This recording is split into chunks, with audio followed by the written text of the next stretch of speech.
Hey y'all, so today I'm going to talk about 4 steps to developing partnerships for your new nonprofit. Let's get into it.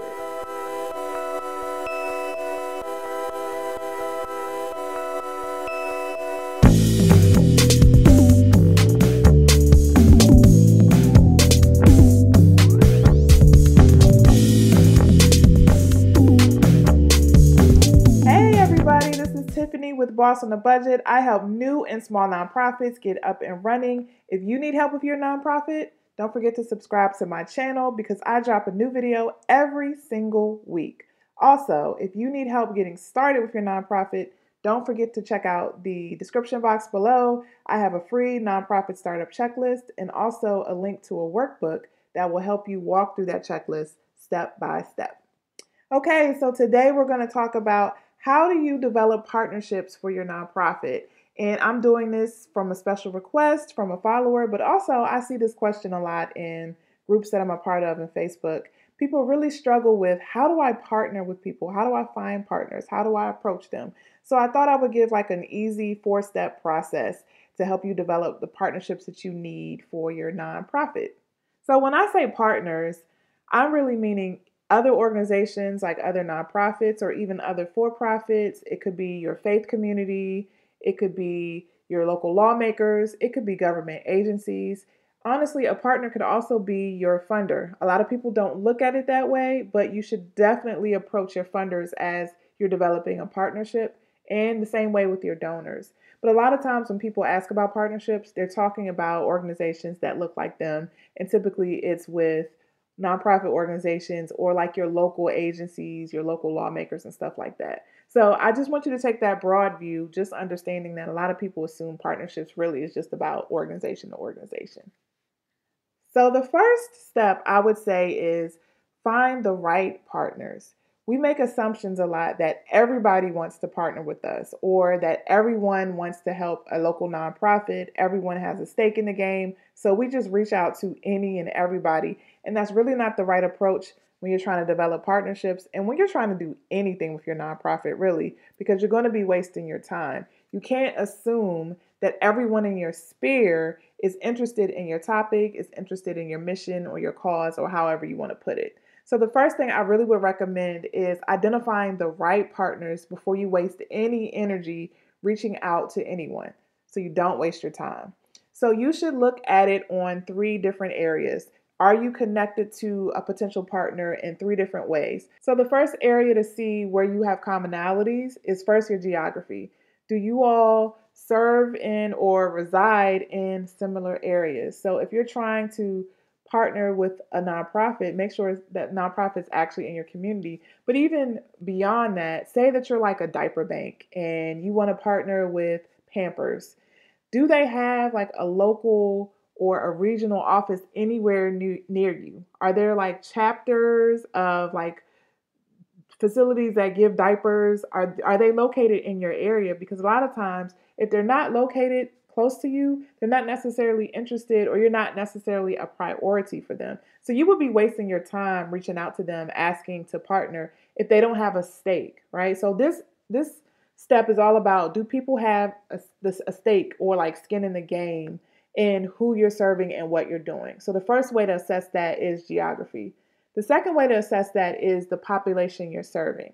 So, are you serving the same people, or are you selling to, if it's a for-profit or if it's a business, are they selling to the same people that you're serving?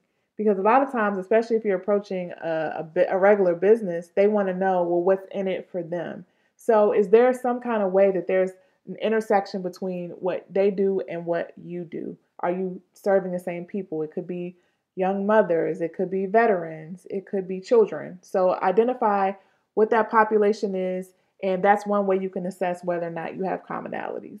The third way is through an issue. So is your potential partner interested in the same issue or in the same cause as you?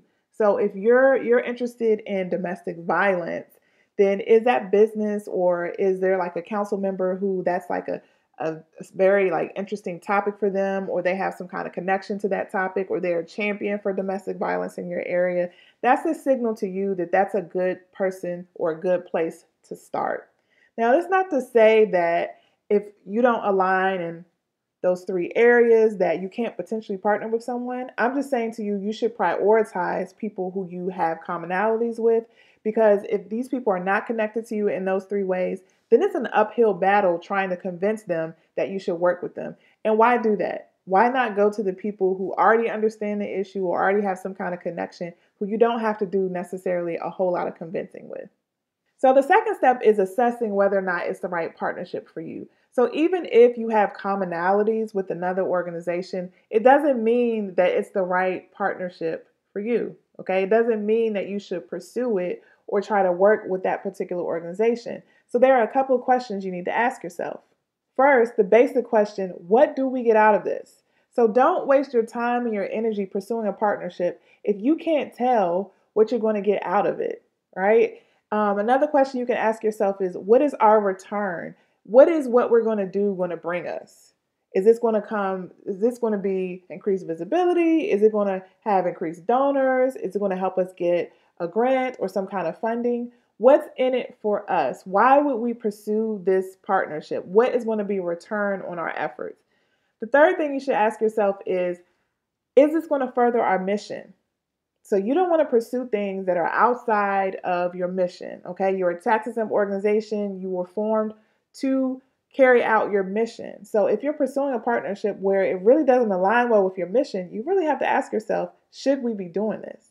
So I don't recommend that you just stop there. You also need to ask those same questions of your partner. And I don't mean ask them those questions. I mean go through those set of questions in your partner's shoes. Because remember, this is a partnership. It's meant to have a mutual benefit. I do not recommend that you reach out to people only pursuing something that will benefit you. Because guess what? They're not going to want to work with you. Would you want somebody to reach out to you and ask you to do something for them and it's only a benefit to them?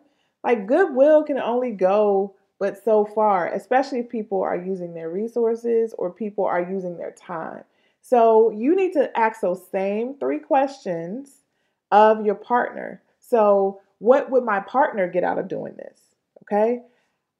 What's the return on my partner doing this? If they put up money or if they put up time or their staff or anything like that, what is their return? What are they going to get out of it? And how does it further their mission? How does this make this better for them? How does this help them carry out their goals and their mission? And the reason why you ask this of your partner is because that's how you approach them. You're not going to approach them saying, hey, this is what's in it for us. Are you in or are you not? Okay, so I'm being like a little bit extra with that. But seriously, some people do that. They go to, seeking out a partnership, not understanding that it needs to be a mutual understanding. So when you approach these people and when you talk to them and trying to gather information and develop a partnership, talk about what's in it for them. Tell them, we see that you're interested in expanding your market. So if you're talking to a for-profit, you're expanding your market in our area. Well, we serve 1,000 people in this area, and these are people who regularly go into your stores or regularly use your product.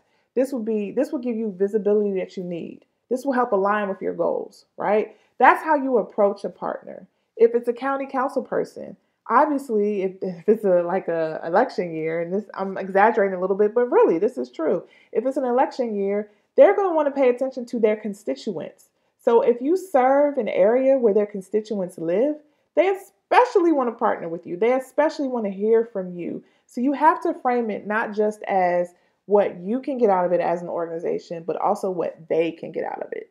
The third step is just simply to reach out.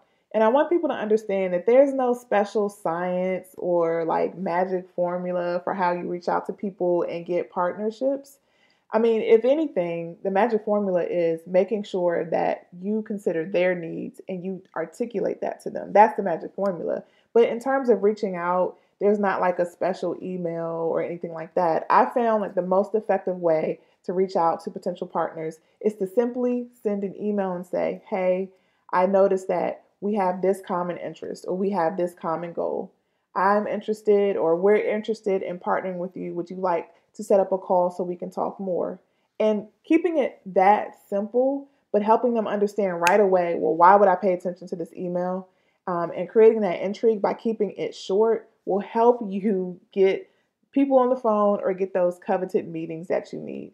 Don't go about this with a 3-page email saying, well, my mama, when she was born with me, told me that God had a vision for me.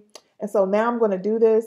And I really believe in this nonprofit and I think it can work. And I know you can help me with it. Don't approach it like that because, again, especially if these people don't know you and you're not being very clear about what you want and you're not being very clear about what they can get out of it, they are not going to respond to that email. So just keep it short and sweet. And again, focus it on what your common goals are, what your common interests are, what's in it for them, and set up for continued continued conversation. So I would like to talk more with you. So frame it that way so that their interest can be piqued, they can be intrigued, and you continue that conversation until you get to some common understanding. The fourth step in establishing a partnership is legitimizing the partnership. And I think a lot of people miss this step and may not think it's important, but I think it's very important. You want to put on paper and articulate what the partnership is.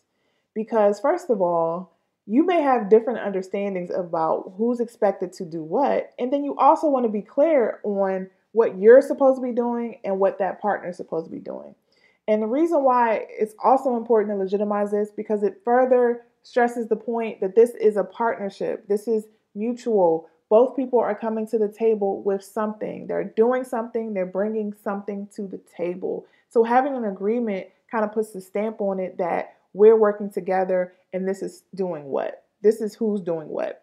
So I recommend you have some kind of partnership agreement or an MOU, which is a memorandum of understanding. Sometimes it's called MOA, memorandum of agreement, where you establish who's doing what. And that basically says, these are the two partners entering into this partnership. This is the purpose of the arrangement. This partner is doing this. This partner is doing this. And you actually bullet out what you're responsible for. If there's an agreement on some kind of payment, you put the payment details, who, what, when, where about the payment. And then you have the important people sign. Boom, you date it and you have a partnership agreement in place. Even if you haven't worked out any kind of payment arrangement and it's something more like in kind, so nothing involving the exchange of cash, I still recommend that you have a partnership agreement because, again, you want to be clear on who's getting what out of this and who's doing what. Sometimes people have questions about, well, what if we want to go into a grant together, okay? How do we do that? Like, how do we establish a partnership? How do we partner? Well, the simplest way is let's just say it's two organizations. Between the two organizations, someone has to be what they call the prime. They have to be the primary contractor. That person will directly link to or contract with or receive a grant from the funder.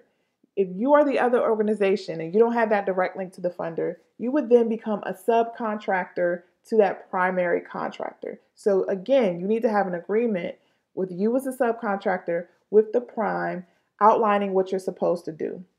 Another reason why it's important to have these agreements is because when you're going after grants, funders love to see evidence of partnerships and collaborations. And that's your evidence right there, that you already have an agreement in place. It's established. You all know what you're going to do. It signals to the funder that you already have a plan in place and you have the capacity to do what you said you were going to do.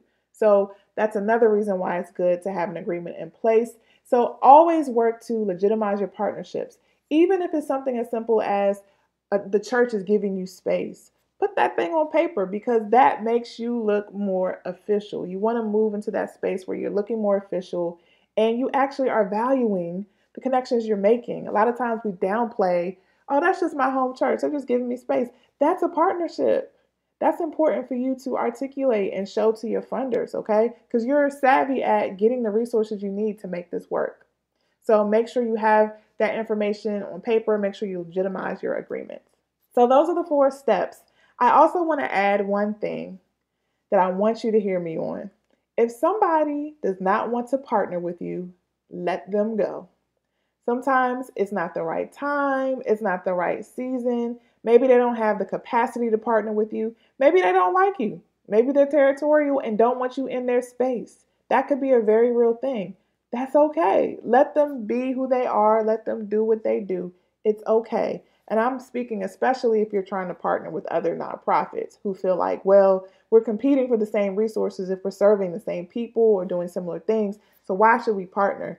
So if they don't want to partner with you, let it go. There's going to be somebody else who's willing to partner with you. And honestly, if they knew better, if they knew right, then they would partner with you because you're stronger in numbers. And if you're able to articulate your need the right way, there are resources that you can access. There are resources to share. I don't believe in that scarcity mindset where people like, there's not enough resources to go around. We have too many nonprofits. I don't believe in that. I believe when you partner together, the resources, and you make the right ask and you make it compelling, the resources are there. People spend money on what they believe in and what they care about, and people are still spending money. I just want to let you know that. So if a person doesn't want to partner with you because of that, let it go, dust your feet off, and move on. So I hope this was helpful for you. If you need help, don't forget to visit me at www.bossonthebudget.com, and I will see you in the next video.